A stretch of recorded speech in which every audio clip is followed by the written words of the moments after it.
All right, good morning, and thank you for being here today. I also want to start by thanking my colleague, Senator Eggman, who I've been able to stand together with on several issues since we've been in the legislature.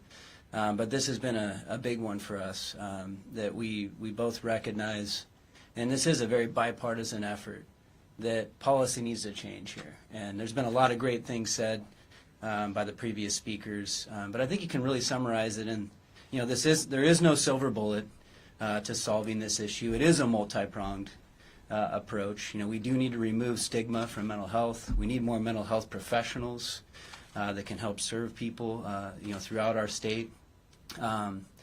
Care court, I think is a good step in the right direction. But I think the key fundamental principle of what we're talking about today is that without policy change, without statutory law change, you cannot solve the problem. And we see this in countless communities throughout the state. Every city is experiencing this, that we have this cycle of devastation, of human devastation on the streets, of people who we all know need help and literally cannot get it because of the current law. It needs to change, and that is why we are pursuing this. That's why we've been doing this for several years, and I think this year is going to be the year. And it is true, as was said, that Senator Eggman, when she is on something, she is relentless. And that's why I love working with her, because I'm the same way, is that we need to get this done this year. There's been a lot of different things being said about this that are really inaccurate and they're not true. This is about heeding the calls of families, countless families across the state who are trying to help their loved ones, and people who are out on the street and who literally, are a danger to themselves and others.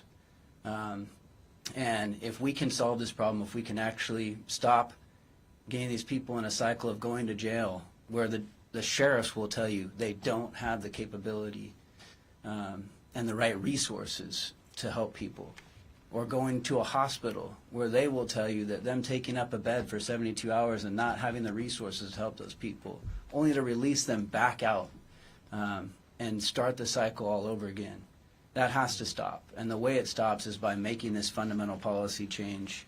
And also, I think the bed registry is also very important. I said multi-pronged approach. Going back to when I was a county supervisor, we saw this. Trying to find room in a PUF or a mental health facility was very difficult. So somehow having a way to streamline a database that people can connect to right away is certainly going to be very helpful as well. So this is a multi-pronged approach. It's a bipartisan approach, and I really think with the coalition that we've built, we can do it this year to make this fundamental policy change, and with all of these multiple prongs, really see some greater success on this issue, and ultimately to see people get healed and to get back into a productive lifestyle. And so that's our goal, and I'm excited to work with this group on this legislation this year. Thank you.